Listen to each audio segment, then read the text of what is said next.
I want you to imagine something for a second. You go to your doctor looking for help with your mood. You've been struggling for a really long time, and they finally hand you a prescription for an antidepressant. Right. But as they pass over the slip of paper, they look you dead in the eye and deliver this bizarre, incredibly specific warning. They say, whatever you do not eat aged cheese, cured meats, or drink tap beer while taking this medication. Which is just, I mean, it's wild to hear. Right. They say if you do, you could trigger a life-threatening medical emergency. Yeah, it sounds completely absurd to hear that in a modern doctor's office. You expect instructions like taking a pill with a glass of water or maybe avoiding heavy machinery. Sure, or cutting back on alcohol, maybe. Exactly. Maybe. But banning a charcuterie board? That sounds less like medicine, more like, I don't know, an old wives' tale or some bizarre superstition. Well, today our deep dive is into a class of drugs where that warning is very, very real. We are looking at MAOIs, or monoamine oxidase inhibitors. The famous, or I guess infamous, antidepressants with the strict diet rules. Exactly. And our mission today is to really unpack this fascinating story from top to bottom. We're going to explore their accidental discovery, decode exactly how they work in your brain, and crucially, your gut. Which is where the cheese comes in. Right. We'll break down why this infamous Tyramine crisis actually happens and uncover why these supposedly historical drugs from the 1950s are still highly relevant for you today. Yeah, and to really understand where those bizarre diet rules come from, we have to travel back to the origin of these drugs, which surprisingly has absolutely nothing to do with treating mental health. Really? Yeah, it's a classic example of pharmacology relying on sheer luck and keen observation rather than, intentional design. The discovery wasn't made by psychiatrists looking for a depression cure at all. So who made it? It was doctors treating a completely different fatal physical disease. We're heading to the early 1950s. The pharmaceutical company Hoffmann-La Roche is testing a brand new drug called aproniazid. Okay, aproniazid. Right. And they are testing it as a treatment for tuberculosis. Yeah.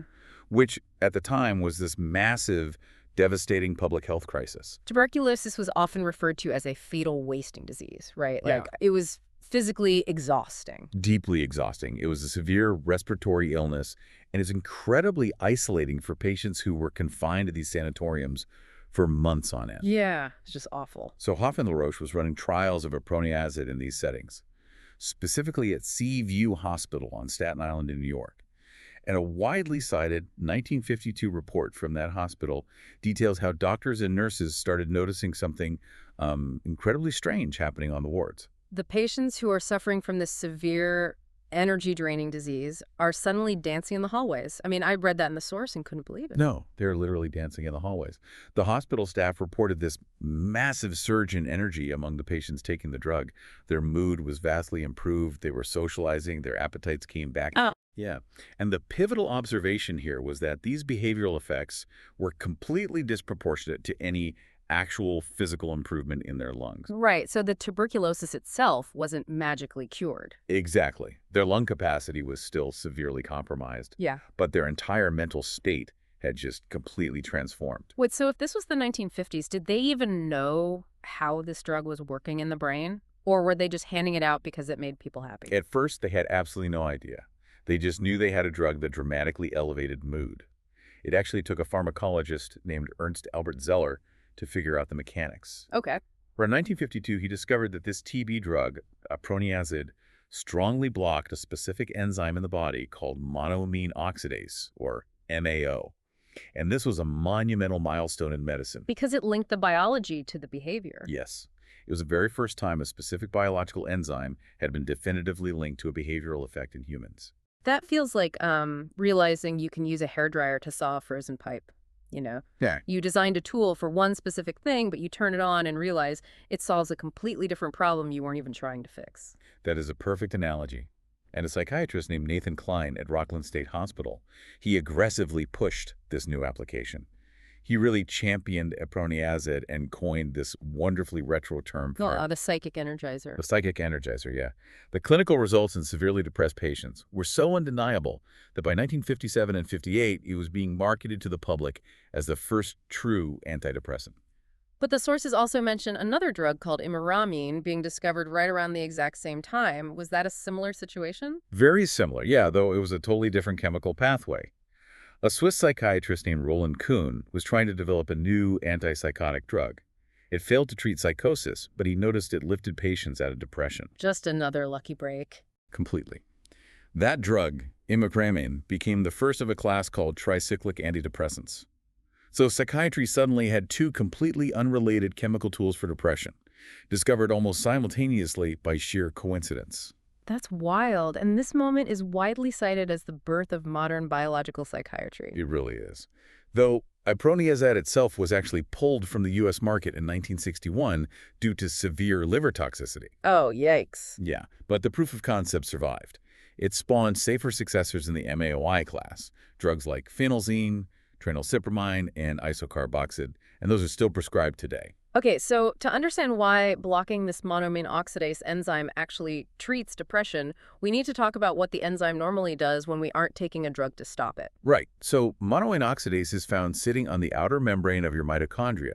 You'll find it heavily concentrated inside the nerve terminals in your brain, Oh. but also in your liver and crucially in the lining of your gut. Okay. Its primary job is basically cellular housekeeping. Let's picture this like a strict nightclub bouncer.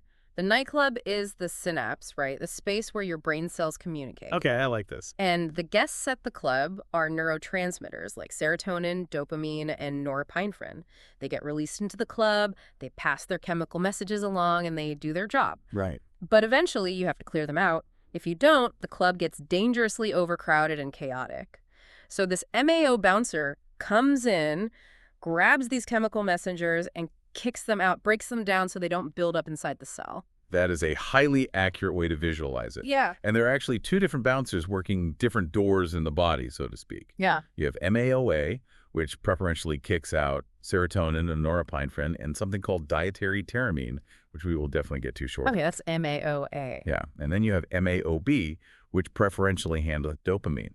No. Now, the classic MAOIs from the 1950s and 60s are what pharmacologists call irreversible, non-selective inhibitors. So they don't just distract the bouncers for a few hours, they completely fire both of them. Exactly. They form a permanent chemical lock on both MAOA and MAOB. They disable the enzyme completely. Yeah. And because it's irreversible, your body literally has to synthesize entirely new enzyme molecules from scratch to regain that housekeeping activity. And how long does that take? That biological manufacturing process takes roughly 2 weeks. So for those 2 weeks, with the bouncer gone, the neurotransmitter guests just build up serotonin, norepinephrine, dopamine. They aren't being broken down and swept away. Right. So there is a much larger pool of them available in the brain to pass messages along. And that buildup is what ultimately lifts the depression. Yes. Over several weeks of this buildup, mood, energy, and drive begin to improve. What researchers found, however, is that this mechanism is uniquely powerful for a very specific subset of patients. Because not all depression is identical. Exactly. The clinical trials showed MAOIs are exceptionally effective for something called atypical depression. The word atypical makes it sound rare, but the sources indicate it's actually quite common. What exactly does atypical depression look like compared to what we normally think of as depression? Well, the hallmarks of atypical depression are very specific. First is mood reactivity, meaning the patient's mood can actually temporarily brighten if a positive event happens. Which is unlike melancholic depression, where the mood is just flat no matter what. Right, exactly. Patients also experience significant weight gain, oversleeping, and this distinct physical symptom called leaden paralysis. Leaden paralysis, that sounds intense. It is. It's a feeling that their arms and legs are impossibly heavy, like lead.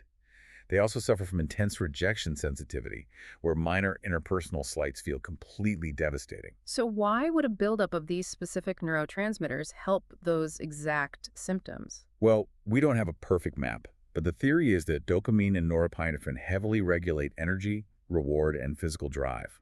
When those chemicals are depleted, you get that leaden fatigue and the urge to oversleep. Oh, I see. Yeah, so by firing the bouncer and allowing dopamine and norepinephrine to pool in the synapses, you are directly restoring the brain's energy and reward pathways. That makes total sense. Back in the 1980s and 90s, a psychiatrist named Donald Klein ran trials showing MAOIs drastically outperformed newer drugs, specifically for these atypical symptoms.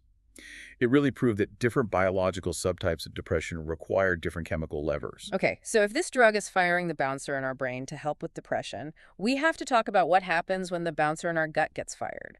Because earlier you mentioned MAOA also handles something called dietary tyramine, Yes, I did. which brings us back to the cheese warning. This is the critical interaction that literally every medical student memorizes. Tyramine is a natural chemical byproduct of protein breakdown. It accumulates naturally in foods as they age, ferment, or spoil. So we are talking about aged cheeses like sharp cheddar or Gouda, cured meats like salami and prosciutto. Fermented soy products, tap beer, and even overripe bananas, yeah. But just to clear up a common assumption, this has absolutely nothing to do with a dairy allergy or being lactose intolerant, right? Nothing at all. It is a pure pharmacological interaction. Mm. You could eat a pound of fresh, unaged cheese like cream cheese, ricotta, or cottage cheese and be completely fine on an MAOI. Okay.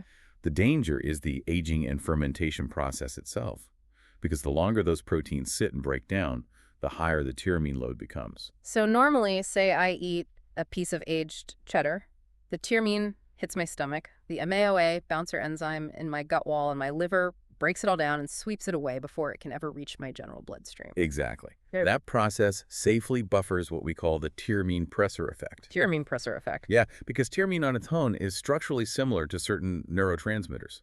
When it gets past the gut and into your bloodstream, it invades your nerve terminals. It acts like a bully, basically. A bully. It physically pushes its way into the storage vesicles inside your nerves and forces them to dump out all their stored norepinephrine into your body. Whoa. And norepinephrine is basically an adrenaline-like chemical.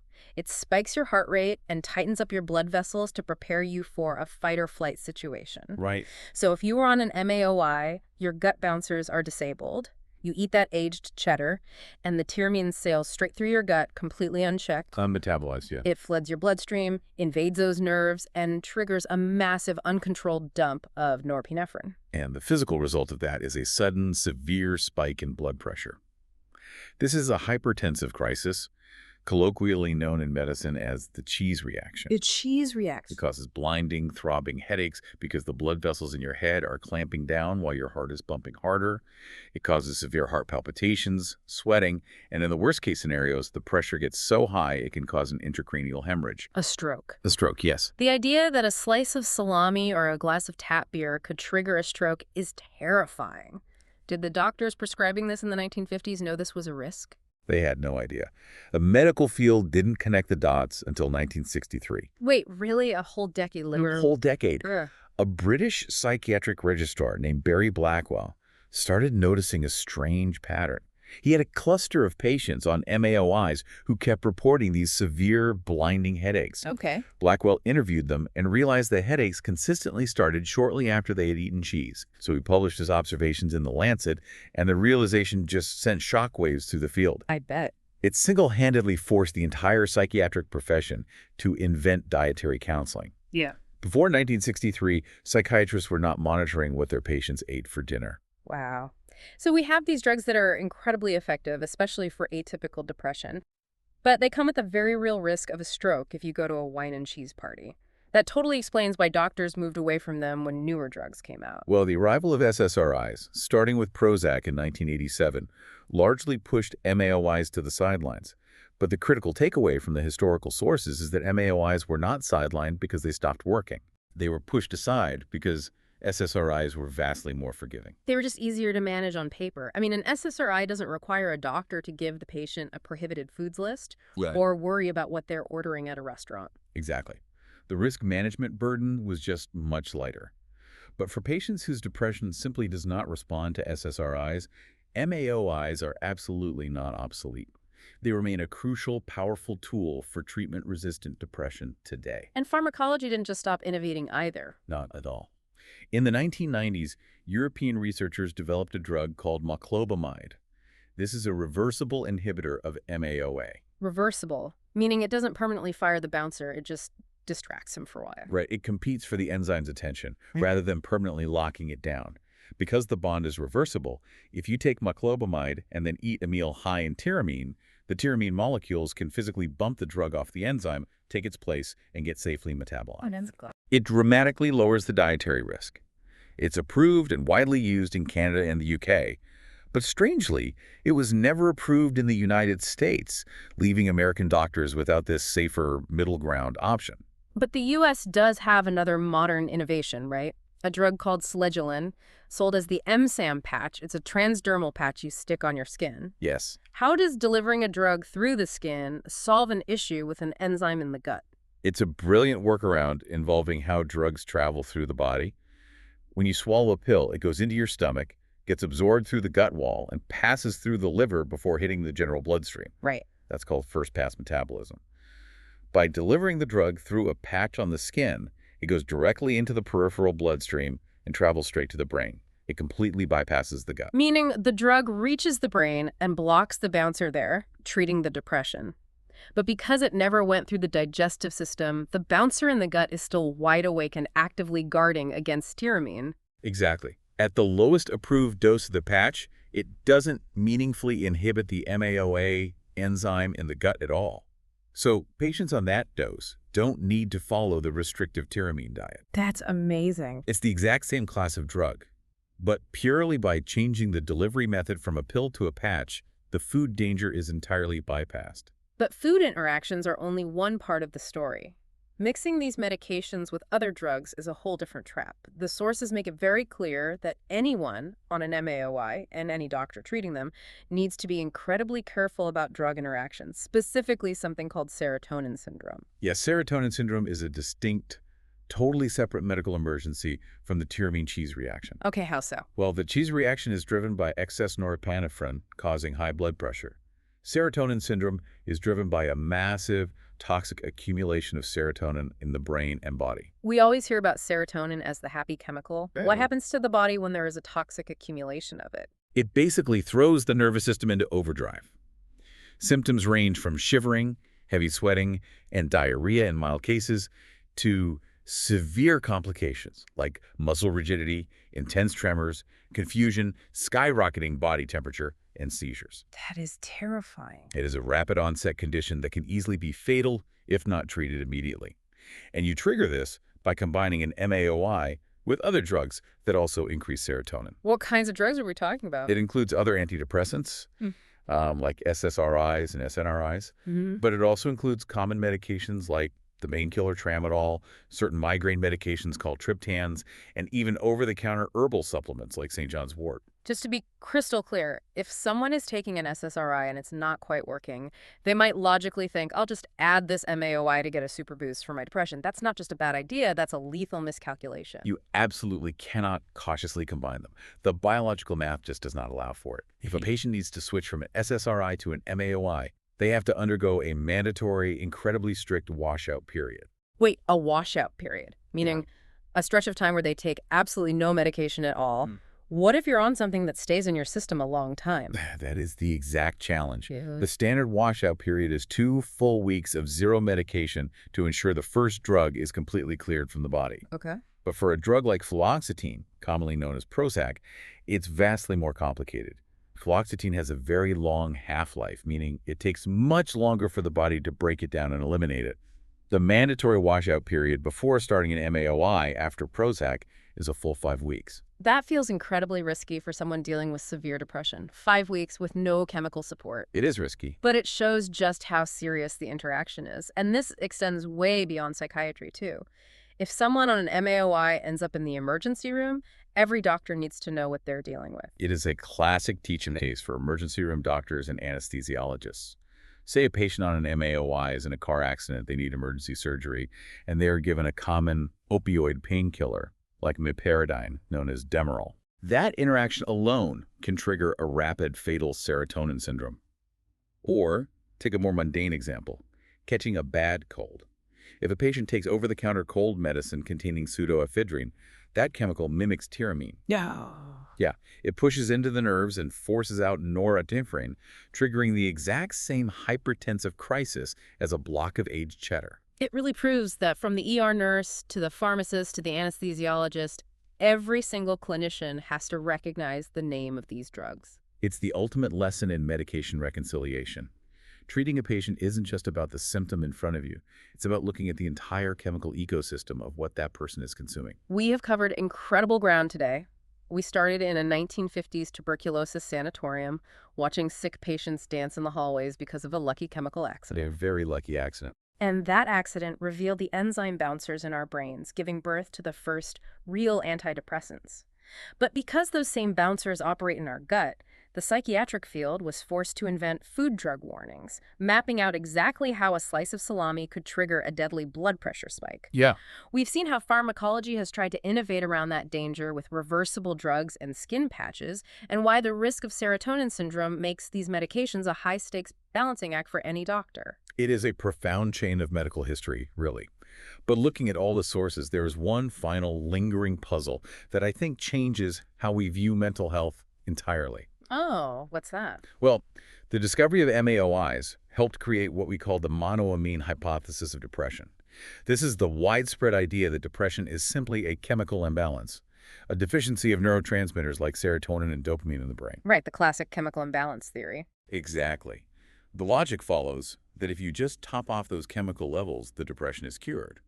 But today, that theory is highly contested, and MAOIs themselves are actually the primary reason why. Wait, really? How so? Because when a patient takes an MAOI, those neurotransmitter levels in the brain spike within hours. The bouncer is fired, the chemicals pool up, and the biological deficiency is fixed almost immediately.